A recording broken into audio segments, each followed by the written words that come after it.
আসসালামু আলাইকুম এভরিওয়ান, কেমন আছেন সবাই? আজ আমি আপনাদের সাথে শেয়ার করব সিলেটের ঐতিহ্যবাহী পিঠা নুক পিঠা। এটা এতটা ক্রিস্পি, শব্দ শুনলেই বুঝতে পাচ্ছেন কতটা ক্রিস্পি, কতটা মজা হয়েছে যে পিঠাটা। আমি তো এই পিঠার ফ্যান হয়ে গেছি। আসলে এই পিঠাটা সংরক্ষণ করেও রাখা যায়।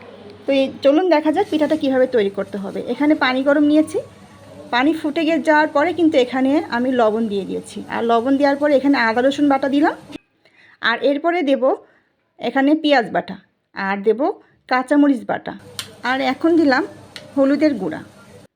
হলুদের গুঁড়া দেওয়ার পরে আমি দেব ধনিয়া পাতা কুচি। ধনিয়া পাতা কুচিটা কিন্তু মাস্ট থাকবে। যদি কারোর বাসায় বিলাতি ধনিয়া থাকে তারপরেও কিন্তু বিলাতি ধনিয়া পাতা দিয়েও হবে, আর এই ধনিয়া পাতা দিয়েও কিন্তু হবে। এরপরে পানিটা ফুটে গেলে আমি এখানে চালের গুঁড়া দিয়ে দিলাম।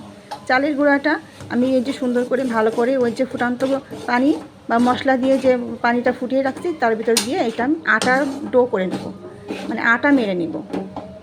তো এই অবস্থায় কিন্তু চুলার জালটা আমার বন্ধ রয়েছে। এখন আমি সুন্দর করে খুন্তি দিয়ে এটা মাখানো নেওয়ার চেষ্টা করছি। মাখানো হয়ে গেছে, এখন বড় একটা গামলায় আমি ঢেলে নেব। তো ঢেলে নেওয়ার পরে এখন আমার বাদ বাকি কাজগুলো করতে হবে। কিছুটা খুন্তির গায়ে লাগিয়ে গেছে, সেটা আমি হাত দিয়ে ছাড়িয়ে নিচ্ছি। আর এখন কিন্তু আটাটা অনেক গরম, এখন এই অবস্থায় হাত দিয়ে যাবেন না, তবে একটু ঠান্ডা হওয়া পর্যন্ত অপেক্ষা করতে হবে। তারপরে বেশি ঠান্ডা হয়ে গেলে কিন্তু আবার আটার ডোটা ভালো হবে না, রুটি বানাতে গেলে ফেটে যাবে। এখন আমি খুব ভালো করে ময়ান করে নিচ্ছি, আটাটা ভালো করে মাখিয়ে তারপরে রুটির আকারে শেপ করে নেব। তো আমার ভালো করে মাখানো হয়ে গেছে, দেখতেই পাচ্ছেন কতটা সুন্দর একটা বলের আকার হয়ে গেছে। এখন আমি কিছুটা অংশ এখানে কেটে নিয়ে একটা রুটি তৈরি করার জন্য একটা ডো নিয়ে নিলাম। তো এখন আমি রুটিটা বেলে নিব।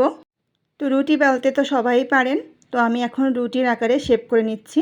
এই পিঠাটাতে এতটা ক্রিস্পি, আর এটা কিন্তু সংরক্ষণ করেও রাখা যায়। এয়ারটাইট কন্টেনারে কিন্তু আপনি পিঠাটা রেখে দিতে পারবেন, আর আপনার পছন্দ মতন যে কোনো সময় খেতে পারবেন। এখন এই রুটিটা আমি যে করে নিলাম, এটা কিন্তু একটা টুথপিক দিয়ে আমি একটা ডিজাইন করে নিচ্ছি। আপনাদের বাসায় যদি টুথপিক নাও থাকে তাহলে কিন্তু ছুরি দিয়ে কেটেও একটা ডিজাইন করতে পারবেন, বা যে কোনো একটা মোড় দিয়েও কিন্তু একটা ডিজাইন করে নিতে পারবেন। তো আমি এখানে একটা টুথপিক দিয়ে ডিজাইন করে নিচ্ছি। এরকম ঢেউ ঢেউ ডিজাইন করে নিব সবটা। তো লম্বালম্বি আমার ডিজাইন করা হয়ে গেছে, এবং আড়াআড়ি আমি ডিজাইন করতেছি ঢেউ ঢেউ আকারের। তো এই তো আমার রুটিটা পুরোটাই ডিজাইন করা হয়ে গেল। এখন আমি ডিজাইনগুলো উঠিয়ে একটা পাত্রে রাখবো।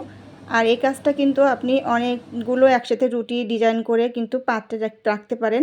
এর চেয়ে একটার সাথে একটা জড়ানোর কোনো রকম সম্ভাবনা নেই। আপনার প্রয়োজন মতন যে কোনো সময় কিন্তু এটা ভেজে নিতে পারবেন। তো আমি কিন্তু একসাথে অনেকগুলো রুটি যেগুলো আমি ডো করে নিয়েছি সবগুলো একবারে করে কিন্তু আমি ভেজে নেব। তো আমার হয়ে গেছে। এখন আমি কিন্তু চুলায় একটা প্যান বসিয়েছি, এখন তেলটা গরম হয়ে গেছে, আর এখন কিন্তু আমি একটা একটা করে সব ছেড়ে দিচ্ছি।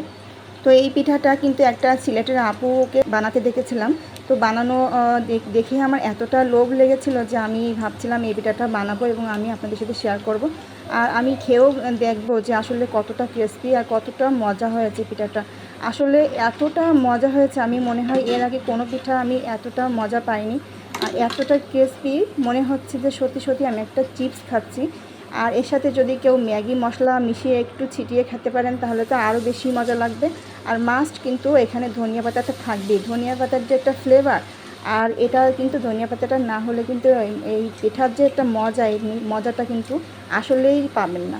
এজন্য এখানে ধনিয়া পাতা যার যেমন ধনিয়া পাতা আছে বাসায়, বিলাতি ধনিয়া পাতা থাকলেও হবে। তো আমি পিঠাগুলো এপাট ওপাট করে উল্টে পাল্টে নিচ্ছি যাতে সব জায়গায় সুন্দরভাবে কুক হয়। এখন আমি নাড়াচাড়া করে একটু ব্রাউন কালার করে এখন পিঠাগুলো উঠিয়ে ফেলবো। তো পিঠাগুলো কিন্তু একটু ক্রিস্পি যদি করতে চান তবে একটু ব্রাউন কালার করতে হবে, তাহলে মচমচা হবে আর খেতে একদম চিপসের মতনই মনে হবে। অসম্ভব মজার এই পিঠাটা, একবার হলেও করে খাবেন। এতটা মজা, আমার মনে হয় এরকম কোনো পিঠা আমি এর আগে কখনো খাইনি। অতিথি আপ্যায়নে কিন্তু বিশেষভাবে একটা ভূমিকা পালন করবে, আর এটা বানানো কিন্তু খুবই সহজ।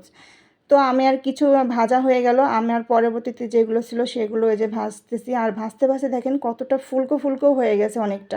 এতটা মজা, আমার বাচ্চারা তো খুবই পছন্দ করেছে।